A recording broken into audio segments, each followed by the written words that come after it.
I'm here at Qlik Connect 2024 in Orlando. I have the pleasure of being joined by David Zember, who's the Senior Vice President for Worldwide Channels and Alliances at Qlik. David, thanks for making time to catch up with me. Welcome to the show. Thank you. Great to be here. What an amazing environment, an amazing kickoff to this wonderful week, and some crazy great keynotes, which we'll dive into some of the details in a moment. But I wonder if just for our audience, just to sort of set the scene kind of who you are and where you are, sure. Could you maybe just give us when you walk into a boardroom and you introduce yourself in your role and the part of the business you're in, how do you describe that? How do you describe you and your role and the ecosystem that you run and manage? Yeah, great. I'm the Senior Vice President of Worldwide Channels and Alliances. I have all of our partner and alliances business, and so we talk about that in really 5 pillars. Okay.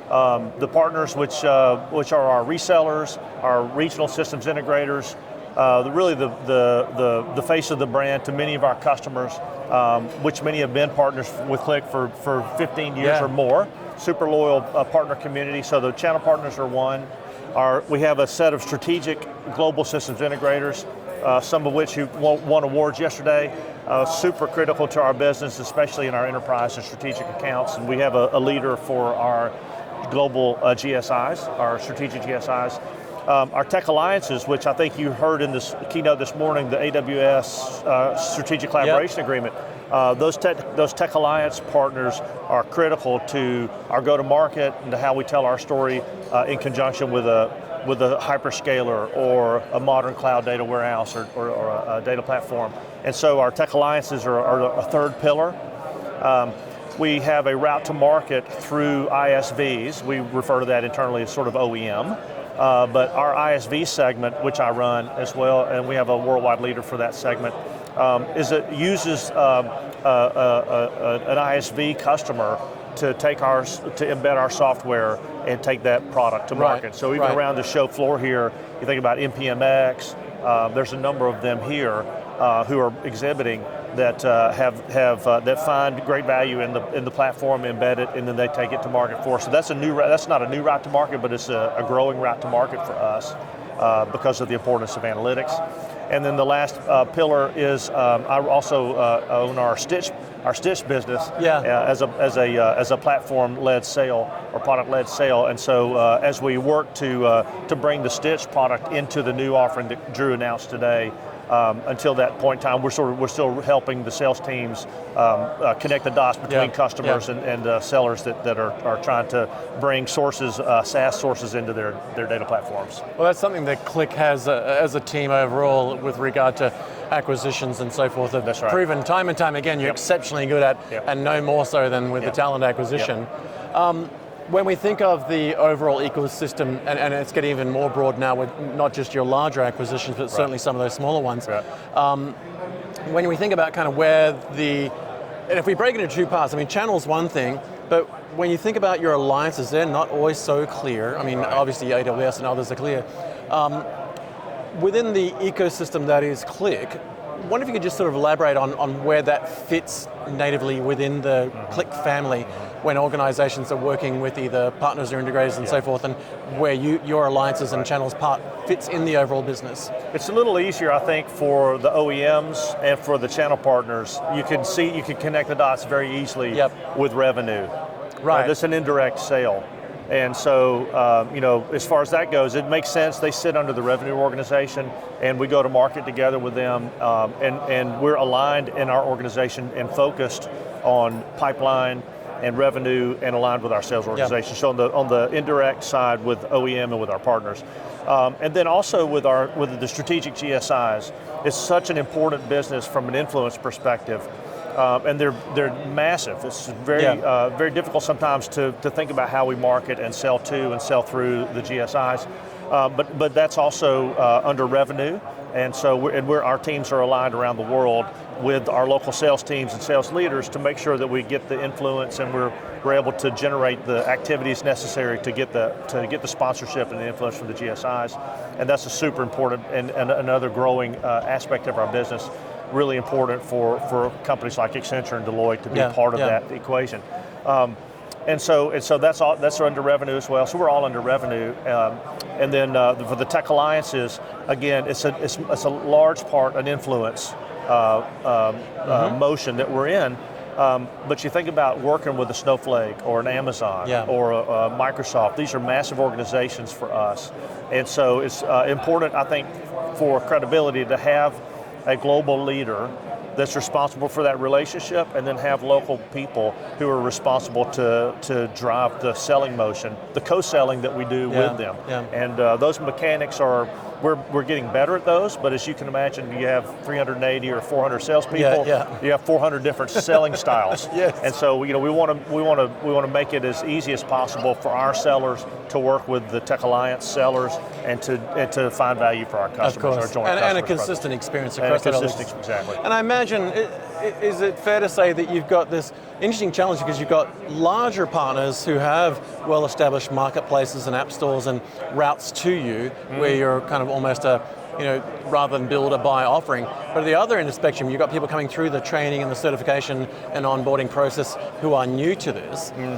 So you've got a juggle between all of that. Right. How does that all, that must be an interesting challenge every day to go. You've got some very big partners like AWS, et cetera, those hypervisors who is a natural fit, and you fit into their ecosystem. But then you've got some of the one or two man bands, if you like, that's probably not PC, but coming on board who are like, we're now a Qlik partner or whatever it might be, we want to enter your alliances program. What's that route like for some of those organizations coming in from the other end of the spectrum, from the smaller players? I think the Talend acquisition last year gave us a couple of things. It gave us the size that we need to sort of make some of these decisions, to invest in the systems and the experience and some of those things, so that when we are bringing new partners in or new sellers in or onboarding a new Tech Alliance partner even, which we're going to do that with GenAI, we'll have a new constellation of Tech Alliance partners coming on board. We don't need 8 different experiences, right? Indeed. We need people to get the information they need when they need it in sound bites and that sort of thing. And so, whether it's our learning management system that's getting a refresh, our partner portals getting a refresh. There's a number of things that we're doing to sort of make the systems simpler, make the experience more consistent, and make it easier to onboard people into the programs, and make it easier to do business with Qlik. And that's been a big area of focus for us over the past 12 months. A lot of work. Indeed, and I guess that speaks to the heart of what Qlik is as an organization anyway. Smart tools, smart processes, smart procedures, and standardization in so many ways. An event like this surely is one of the most exciting annual opportunities to bring some of those partners together. What are some of the things that you've been able to do, even just today in the first day, with regard to some of those partners and so forth, just around the floor here? I know you've got a number of them that are potentially exhibiting, some are speaking. What are some of the highlights you've experienced so far, just even today in the first half of the day, with some of that interaction? We've got 2 groups of people here who are really important to us, our luminaries and our partner ambassadors. And these two groups of people are so critical to us, to give us input and feedback, and to keep us grounded around what is really needed to make a difference and really generate the sort of value and outcomes that people are looking for. So the luminaries and the partner ambassadors have lots of speaking roles. So we love to get them up on the stage, and that's always super exciting. And then a lot of our partners that have sponsored or are speaking, we have over 300 partner companies represented here.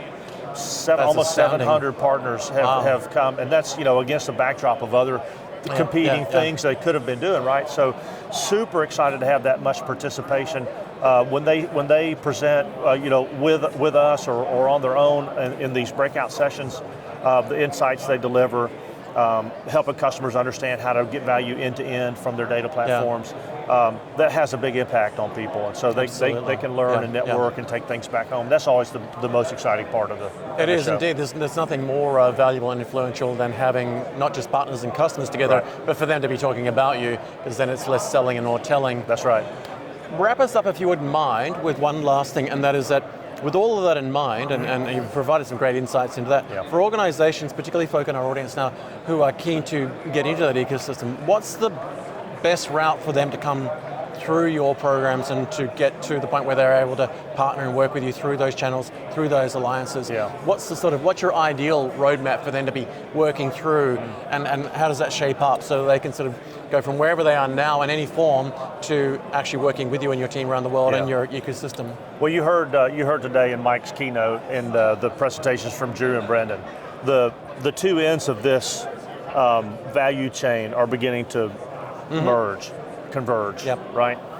And so I think the days of having sort of an analytics partner over here working in analytics apps and building dashboards and visualizations, and then the work that's being done behind the scenes by data scientists and data engineers and data analysts over here, building this bridge between these two will make it easier to put data and insights and outcomes into the hands of more people. And so you're going to see these two come together, and I think things like GenAI and AI in general will accelerate that. And so I think for partners, I think they've got to look at what is my core competency? Is it over here on the right? Is it over here on the left? And how do I start to become more holistic in the way I offer my services to my customers? Right. And our best partners are looking at that. So new partners are coming into the program, and they're saying I need to build a practice, but they're not saying I need to build a data engineering practice or an analytics practice. Right. I need to build a data and analytics practice. And so that's really the best partner for us, and that's really what the customers are telling us they want. Sort of not so much a one-stop shop, but able to work within the ecosystem with the hyperscaler, with the Snowflake, the Databricks, or if they're a Cloudera or a Teradata or a HP customer, they want to be able to leverage all of that they have, and then just sort of curate a more trusted, smaller ecosystem of partners that they can work with, and that's where our partners are having the most success. I imagine that there's no better partner, alliance channel partner to have than an actual practitioner who's been in the battlefield, who's been in the trenches, and knows what they're doing, as opposed to someone who's just coming in from an MBA style consulting purpose. For sure, a lot of our partners have been Qlik partners for more than 15 years. But I think literally we have a partner who bet the farm. He sold his farm and started a Qlik practice. I think we actually have somebody who started. I don't know that for sure, but I think I've heard that. Anyway, but they're so embedded in the customer's business, and so they have a certain amount of insight that no matter how consistently we've covered the account from a sales perspective, we're never going to have as deep a relationship as that partner might have.